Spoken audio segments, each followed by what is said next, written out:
Hey Turtle fans, welcome back. This is Third Street Reactions. I'm Tom. Shane. And we are back. TMNT Season 4, Episode 4. Shane, last time, Casey and his inquisitiveness discovered the hypercube. His nosiness. Yeah, I get it. his curiosity. And so this hypercube kind of transcended to a fourth dimension and caused Casey to become like this pretty much all-knowing. Yeah, this extra-dimensional, all-knowing being. Stuff to me that's usually always pretty interesting. It's obviously in sci-fi, but when you have access to other dimensions that are higher than ours, like you would obviously have a different perspective. Okay, so I can't remember how they undo everything.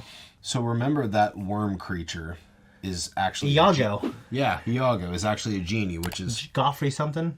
Gilbert Godfrey. Yeah. Gilbert Godfrey. Okay. Yeah. Yeah, he's like a genie, right? Yes. Okay. Now it just clicked. So even though he's an evil being, there are certain rules and criteria that he has to follow that goes along with genie lore. Casey does the right thing despite his ultra superior intelligence, sets everything right. The worm has to grant the wish. So they go back in time to before Casey finds the cube and all is as it should be. How do you feel about this season so far? It's different. It's a lot different. It's a lot different. Now, I don't dislike it. It's taking... a bit for me to get used to it, though. I mean, we're up in outer space. It's like a sci-fi thing instead of like we're four ninjas in the sewer in New York trying to avenge our master. You know, I understand you could do all kinds of great things with this. And I imagine it's temporary because they got like, what, 6 months? Right. So, you know, the writers can have their fun doing this. I'm hoping to be entertained. I've been minorly entertained. We're going to eventually go back to New York. It'll probably happen before the season ends, too. Yeah, I feel like eventually I would get a little restless with all these loose ends. You know, having to get back, save Earth, you know, prevent Splinter from dying. You know, what's Shredder doing right now? Like, all these different sorts of things, these unknown things that I kind of want to see wrapped up, but I'm sure we'll get there. Guys, before we jump in, if you want to support us, check us out on Patreon. We're going to have this reaction full length, uncut on there. Woo! If you don't like cuts, which, you know. Hate cuts. I was cut from the basketball team senior year, and it was terrible. And I don't cut my hair, so...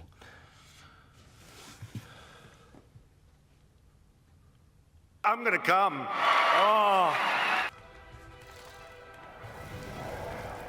Lord Drag.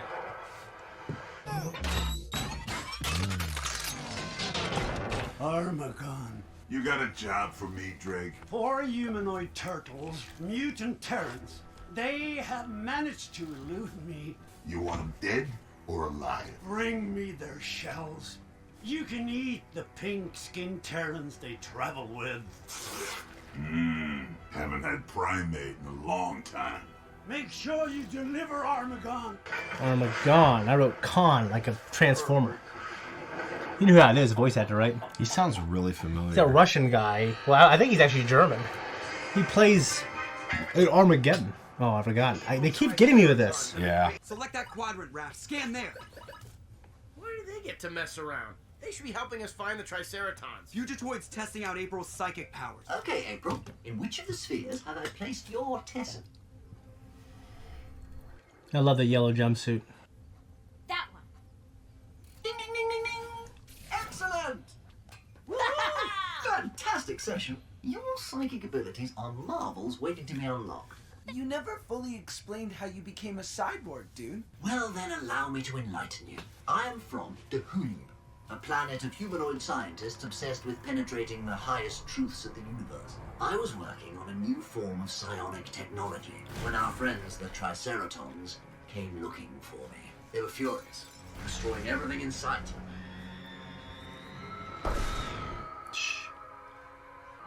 My robot assistant placed my brain inside its own robot body. It saved my life. Man merged with machine, and I was reborn. When the Triceratons found out I was still alive, they deemed me a criminal, a fugitive android. Ooh. Ew.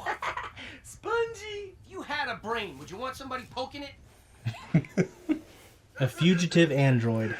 But I do have a great fear of losing my humanness. I don't want to be thought of as just a machine. We never think of you as just a robot, Professor. April, you know just the right things to say, baby. What the heck is Yeah, going that's what I'm on, Something's attacking our ship!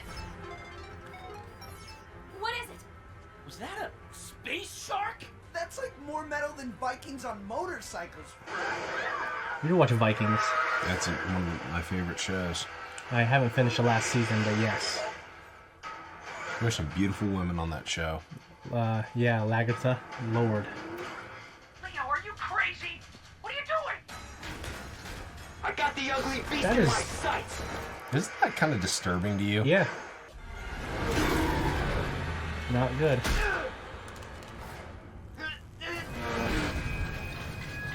Hope he bites that cord. I was thinking the same thing, dude. Armaggon. Bounty hunter, space assassin, Whoa. wanted in 87 star systems. In order, we should definitely avoid confronting this creature. Too late?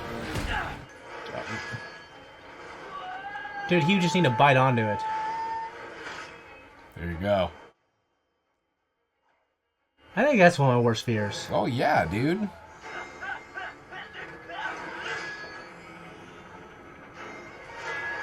That's awful.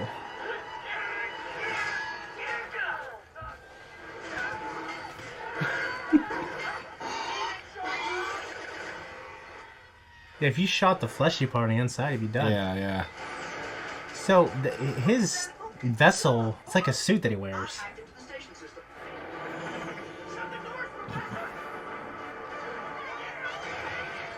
They fell right into my trap. Bagging these galactic rubes will be easy money. Just imagine if I had a suit that was like a bigger version of me. What? Bro, what are you talking about, man? Guys, this is just like the space station in my Alienoids comic book. Relax, Mikey. It's better than being space chum. Mikey does have a point, you guys.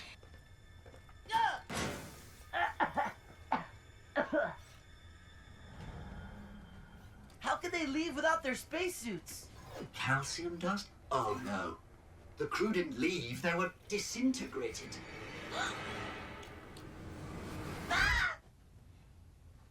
What? Just like Alienoids issue 3, when the aliens multiplied in the survivors' butts, and then... Not helping, Mikey! That's terrible. Greetings. I am the artificial intelligence of this space station. The crew called me Overmind. I run all onboard systems. I am a fully automated, self-repairing factory. This factory built the best VX3 warbots in the galaxy. Warbots. Warbots, huh? Overmind. What, happened to the crew? Upon gaining sentience, the robots decided the crew were weak and inefficient, so they destroyed them. Thank you for the information. We'll just be on our... Damn it. Man. Whoa, Fugitoid! Not cool, Fugitoid! Something's wrong. After him! Just start chasing him. It has like a Mass Effect vibe. Yeah. When you're like in Normandy, like down below, kind of. You should go. Get away from me. Please. My greatest fear. Losing control. Losing. It's not safe. You see, I'm powered by a fusion core. That jolt, I could be unstable. The original intent of my robot body was to be a fusion generator. It's why I tend to be a little nervous at times.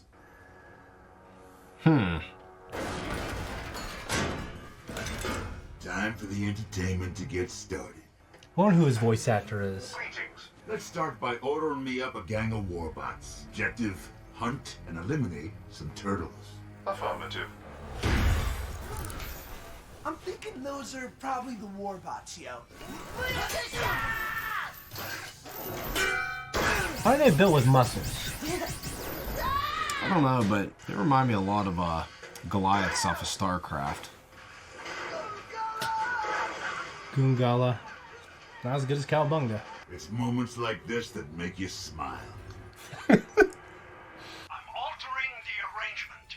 I've decided I want the pleasure of annihilating the turtles myself. Looks like my fee just got doubled, Drake. Do whatever it takes. Capture them. Whoa, that ain't part of the plan.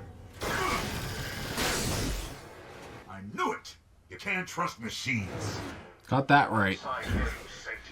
When you reactivated me, you restarted the robot revolution. Casey! Whoa. Nice. We just trashed your army. Dude, there's a million more being there you go. You have gravely miscalculated. I am Overmind. I am one. I control all technology on this station. Man. Because you are insufficient, you will be enhanced with robo-technology. Nope. I hate the idea of that. Fugitoid, you can't let him do this. We gotta save Earth. Earth is irrelevant. You will be metallized and turned into Overmind. Metallized. Oh. Jeez, dude. Time to collect my bounty and get out of this death trap. Concentrate. We have to resist. Think of something, Donnie. So not cool, bro. Dude, that's awful. The voice thing is waking. That's awful, dude. That is terrible. All this happened kind of quickly. Whoa! Saved by Robo-Jaws? Why did you free us? The name's Armaggon, and you ain't free. Lord Dreg wants you alive. So is it like a enemy of my enemy type deal? Temporarily? Maybe, yeah. Overmind is in control. Organics shall all be eliminated. Sounds like the Daleks from Doctor Who. I know you don't know what that is, but... Ooh.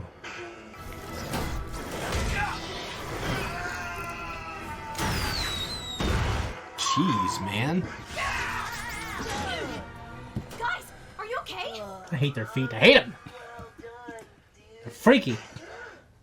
Overmind has full control of this facility. Full control. April, you gotta reach Fugitoid. Let me see what I can do. Professor Honeycutt, it's me. It's April, your friend. You have to fight Overmind. You will not take control.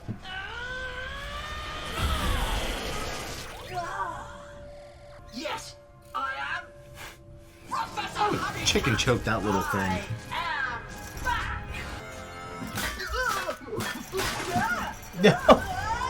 I grow tired of this. I shall use your ship to free myself of this wretched station.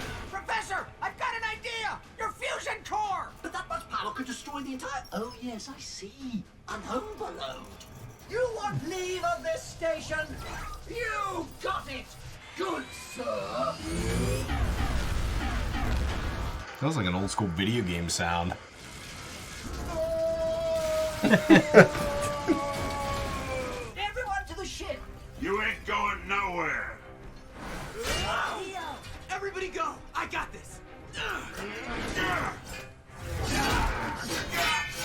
Now what, Leo? Jeez. Yeah, that would kill you.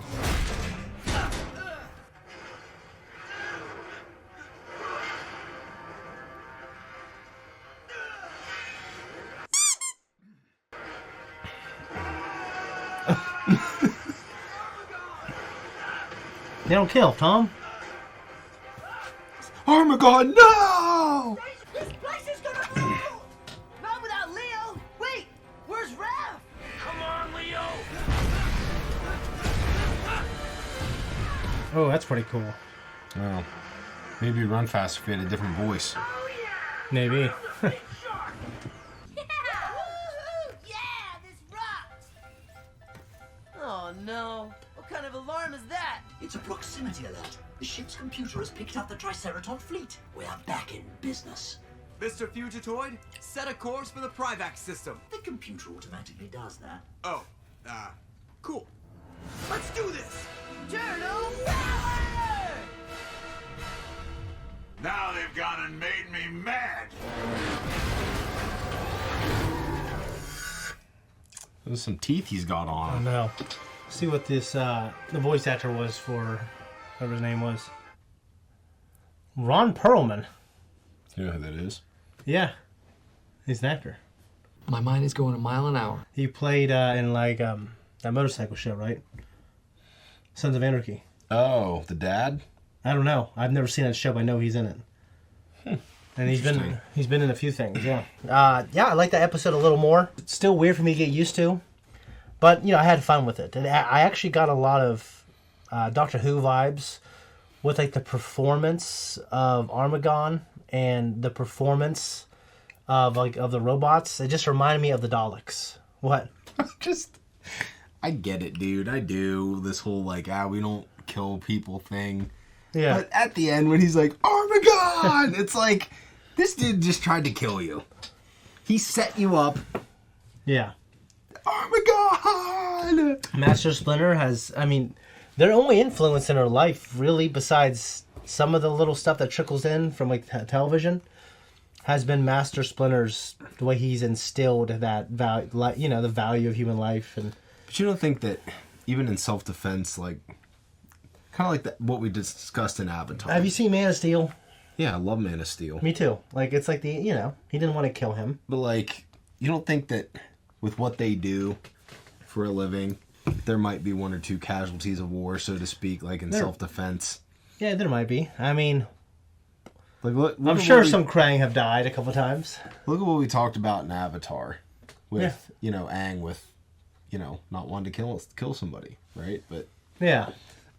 Oh my God! Like, I don't know. I don't love that aspect of the Turtles. It's kind of, that's the stuff is for younger people. That's why the first movie has and always will be my favorite version of the Turtles. I don't think anything can touch that. I grew up on the 80s cartoon, and I don't even remember anything about it. I just had a bunch of the VHSs. And then I watched, like, the last 1 or 2 seasons, because I was old enough at that point. And I was, like 7, basically, or 8, when the last 1 or 2 seasons were airing. Yeah. So I was, like, 6, 7, 8, or whatever. So, yeah, I don't even remember that. I do remember Lord Dreg was a scary villain. He comes down as, like, a alien, like a Christ-like figure. People love him. He brings technology that helps humanity, but he really has this sinister thing to take over. Here he's some fucking bug. You know what I mean? Who's got like a vendetta. Well, you know what's weird is, so off camera, folks, before this, we were just talking about Stephen King's Dreamcatcher. Yes. I don't want to do any spoilers, so if you are planning on watching the movie, which I would not advise because it's not any good, but the novel I think is pretty good, then maybe skip ahead a few seconds here. But we were just talking about, in the premise behind the movie, or the book, I'll say the book, is alien race comes in, trying to invade, take over, whatever. Yeah. But you notice how in this, when it shows a little scene with the alien like crawling through the person's butt and coming out? Yeah. That's literally what happens in Dreamcatcher. Oh. Alien, like these weasel alien things literally chew their way out through the person's butthole. I don't remember that shit. Yeah. That's disgusting. It's literally the exact same thing. That's awful. Yeah, it's terrible. That is disgusting. We got some backstory on the Fugitoid. Yeah. Or Fugitoid, and he is a fugitive android. So that's where it comes from. So I wonder if that's what it was like in the original. When it says that he's wanted in like 87 different systems, like, is there like an intergalactic like police force? If it was intergalactic, then he'd be wanted. It's like, yeah, then he'd just be wanted. Then he'd be like an intergalactic criminal. But he's wanted and it's like being wanted in different countries, I think. You know what I mean? So it'd be like the Space's version of Interpol. I don't know what that is. Police. It's like a worldwide police force. Okay. Yeah, I guess. But I don't know if there is that, because I don't know. The show hasn't enlightened us if there's an Interpol version trying to catch him. But like different entities want him, but they haven't unionized or organized in a way to catch him. But I was thinking of Star Wars, so that was only 12 systems. Like, do they even have someone? I mean, the Turtles are still kind of new to space and how things work. Mm-hmm. I wonder if there's even like any sort of governance on, hey, this is a rogue bounty hunter who kills people. Well, I think the Triceratons, their empire is expanding enough to where they can warrant him a fugitive. Yeah, and it's like a thing. Well, it's like if they were just Fiji, no one would care. You know what I'm saying? Yeah, and that's like what they did here. They deemed the professor, a criminal because he refused to help them with the technology. Yeah, He's like that one guy in Avatar, except that guy Wait, well, he was trying to help them, though, wasn't he? No. The Fire Nation wanted him to help, but he felt like he's going to have to. The kid in the wheelchair, his dad. Yeah. Okay. No, it was good. I guess Armaggon's going to be like a new villain. I think he's cool. I like sharks. I don't want to be eaten by one. No, he's just doing Drake's dirty work. I think that one of the more interesting parts about him is his spacesuit. It's like a space version. What if I didn't have a ship? What if I just had like a suit to look like me except his armor? It's just funny. It just. And how would you? I mean, how would you navigate like light years? Like, what kind of propulsion system or fuel would you have to have if it was just a spacesuit to be able to travel like? Well, maybe the show does think about that, or B, like the Millennium Falcon. Maybe no. Millennium that's cloaking device. So the small fighter ships, and obviously X-wings and Y-wings, they don't have light speed travel. They had to be custom fitted with that stuff. If you remember in episode 2, George Lucas introduced those hyperspace rings that Obi-Wan has to go into. Yeah. So I don't know what they do in this show. Maybe in this show they do have hyperspace. Like, I don't know. They're treating space like it's like a big area. It's not something that... Like, we haven't seen light speed even come into the show. A lot of the times in the shows they don't even worry about that. They just travel when they're there. And we don't know how they got there. All right. Yeah, I don't know. But guys, maybe you know. Maybe we'll find out in the next episode. And if you don't want to wait till the next episode, check us out on Patreon. It's there right now. See you then.